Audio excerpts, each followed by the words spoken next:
What's up everybody, Tech Chucker here, and today we're going to take a look at the Marvel Legends Mandroid Captain America World War II action figure.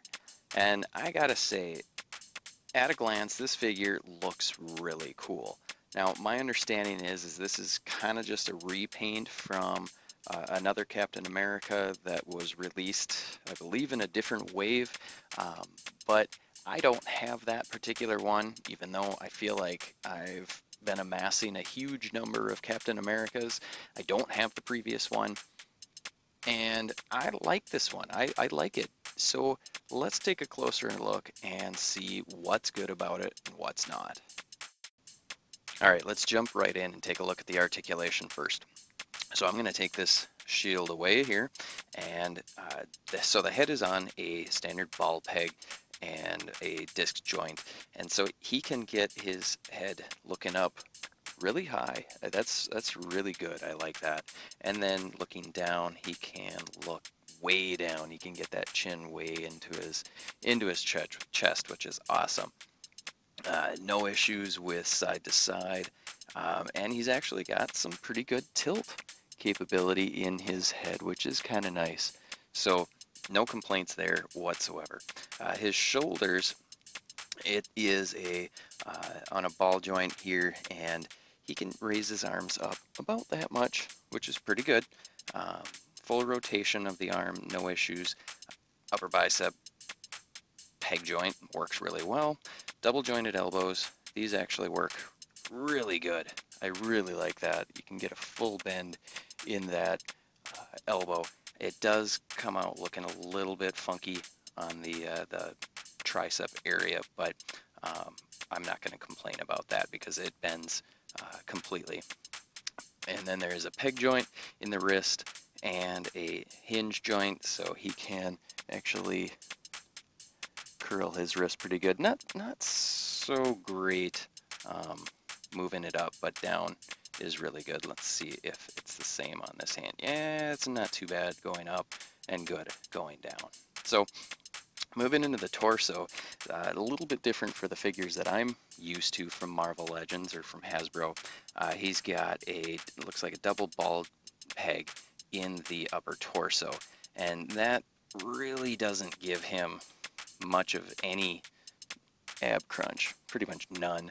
He does get pretty good back arch, so that's nice. It just would have been nice if he could have actually moved forward a little bit more. I do like that they continued the paint so that, you know, when you move that back, he doesn't look terrible. And then good side to side crunch, so nothing to complain about there. And he's got full rotation ability there. There is no waist twist there, so at least we've got this here. In his hips, it appears to be a Y joint instead of a T jointed ball joint up, so he can do about that much for the splits, which is pretty darn good. That's not too bad. He can kick forward almost nothing unless you turn that a little bit, and then you have to turn the thigh cut, or the upper thigh cut. So that's not too bad. And then you have to turn that back, and not much moving back. So not too bad, but could be better. And then you've got obviously the upper thigh swivel, works well. Double jointed knees, and those, honestly, I would have expected those to work a little bit better, but not terrible. There is no shin joint, which is fine, or no boot cut. And then the ankles can move back, not very much, and they move forward just about as little as they do back. And there is there's no ankle rocker. I thought there was an ankle rocker on here, but there is not. It's just a peg joint and a disc joint in the ankles. So that is a big disappointment there. So overall, the articulation is good enough. There's some definite good points to it. The head articulation is great for the neck. I kind of like the arm articulation. It's not horrible. So I would just say that this is really just average for the articulation on this figure. All right, let's talk sculpt, because I really like the sculpt on this figure. Now there are some issues with it, but overall this is one of the nicer looking figures to come from Hasbro. And one of the biggest reasons why it's so nice is all this detail sculpt that hopefully you can see. That is all textured on this figure, and it looks really nice. It just makes that figure look really good. It also gives it kind of that old school, supposed to be World War II look. There's just a ton of detail work throughout the figure, from the little pouches on the belt to the belt buckle itself, and even in the arm, the star is actually sculpted in. It's not just painted. And then the boots, going down to the boots, it's really well done. You can see the laces. Very nice. A lot of buckles and whatnot. The straps for the holster are really well done. The holster looks nice. It actually unclips so you can pull the pistol out. And the one thing that I'm not a huge fan of is the head sculpt.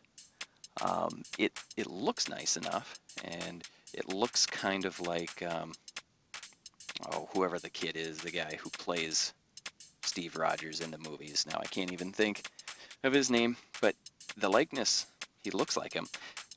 I'm not a huge fan of just the painted on wings, and I can't remember if in the World War II version his wings were just painted on or not, but either way, I would have preferred that those were sculpted.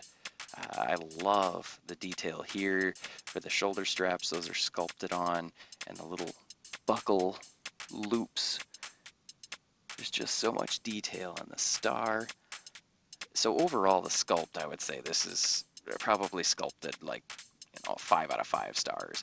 Yes, these shoulders look terrible. Why they went with just this weird flat look. Let's see if I can get that to focus. I need to get better light. Maybe if I move it this way. Yeah, it looks terrible. Makes him look like he's got weak shoulders. But overall, the figure looks great. I like the knee pads. They look nice. They are a little small. When you actually bend the knees, it looks a little funny there, but I can look past that. So overall, figure looks nice. He's a little, yeah, he's a great figure, and I really like the look, and it's very unique feeling. It's a very heavy figure in the 6-inch scale. So definitely, sculpt is great. All right, moving into the paint. The paint here, there's hits and misses on the paint.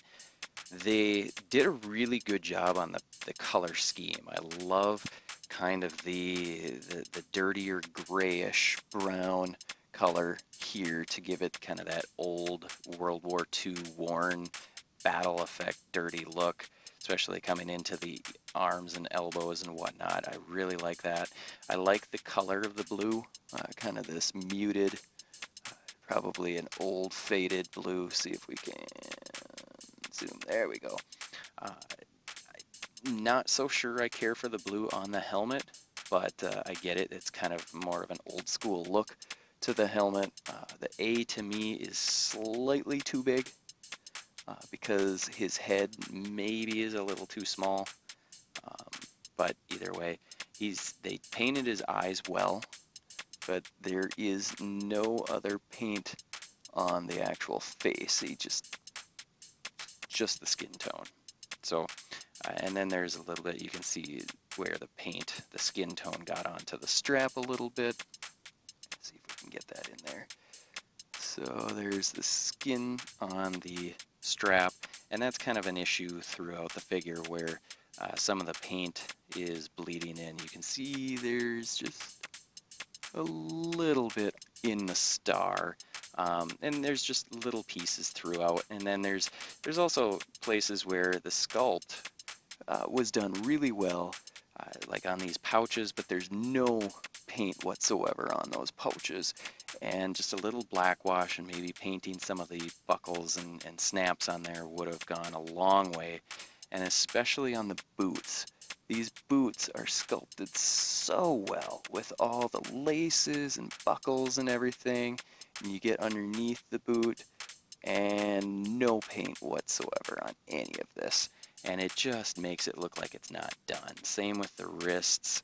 You know, there's one buckle here, but then there's another buckle here that is not painted, and it's kind of those inconsistencies that I'm not a huge fan of. So at a glance, from a distance, the figure looks amazing. Closer in, there's definitely a lot of places that they probably saved some money on, and other places that the quality wasn't all that great. All right, finally, let's take a look at the accessories. So Cap comes with a shield, which is nice enough. It's the rings are, instead of red, white, and blue, it's more of a red, gray, and blue. It looks nice enough. It's kind of a pliable plastic. I'm not a huge fan of these straps, although I do like it better than the one that pegs in on the back and it kind of flips. Maybe I probably won't find one for this, but aside from that, it's a nice enough shield. It's sculpted, so each ring is actually its own sculpted, either raised or lowered ring, which is nice. And then you've got the star, which sort of has little lines that are sculpted into the middle of the star, which looks pretty nice if you see it at the right angle. I can't tell, it doesn't look like there's anything at the points. The paint is a little bit messy at the points of the star. You can see some of the blue bleeding into the silver. Aside from that, it's not too bad. The straps here, it could have been a little bit better. I mean, there's the brown color is nice, but you can see there's a lot of paint that's kind of missing in some of these areas. And then they just didn't even paint the inside of the straps at all. And none of the actual buckles and whatnot were painted. So that's a bit of a bummer. It is the back side of it, so that, you know, I understand why they're saving some money there. And then he also comes with a pistol that fits into his holster really well. Whoops. And that's a decent looking little pistol. Do have some paint, or there is some paint wearing off, it seems. But other than that, it's a nice enough pistol. And I believe, let's get it in his hand, he can hold it relatively well. The handle seems a bit too wide for his hand to be able to actually hold it and grip it and get the finger in the trigger. Pretty much he's going to be pushing on the side of the trigger. So that could have been sculpted a little bit better, but there is some nice detail on this pistol. So I'm happy with it, whether he's able to hold it and it look like he's actually going to be able to pull the trigger or not. It looks really good. So accessory wise, I'm happy. The one thing to note, so he is in the Mandroid wave, Captain America series of figures, and he does not come with any BAF or Build-A-Figure pieces. So I don't know what the deal is with that, since there was already 2 other Captain Americas in this wave. But accessory wise, definitely, I mean, he's got the staple Captain America's shield that you'd expect and a pistol, so that's pretty cool. Alrighty, so is this World War II Captain America worth the money? Well, it's a cool figure. It looks good. It's definitely a little more unique than the other Captain America figures that I've got in my collection. So for that, I would say yes, it is definitely worth it to buy it. Are you going to be able to find it out in retail? Probably not right now. And you're probably not going to be able to get it at retail cost, which I believe is like 20 bucks.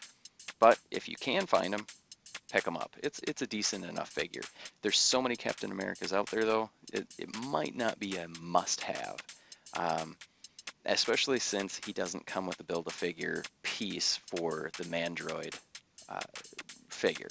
So if I had to go buy him again, I don't know that I would, but I am super glad that I got him at retail cost or slightly below, and he is in my collection. And of all the Captain Americas, he probably would not be one that I would think I wanted to sell. So I hope this has been helpful, and stay tuned for more. Make sure you hit the subscribe button, and I will see you later. Tetris Break.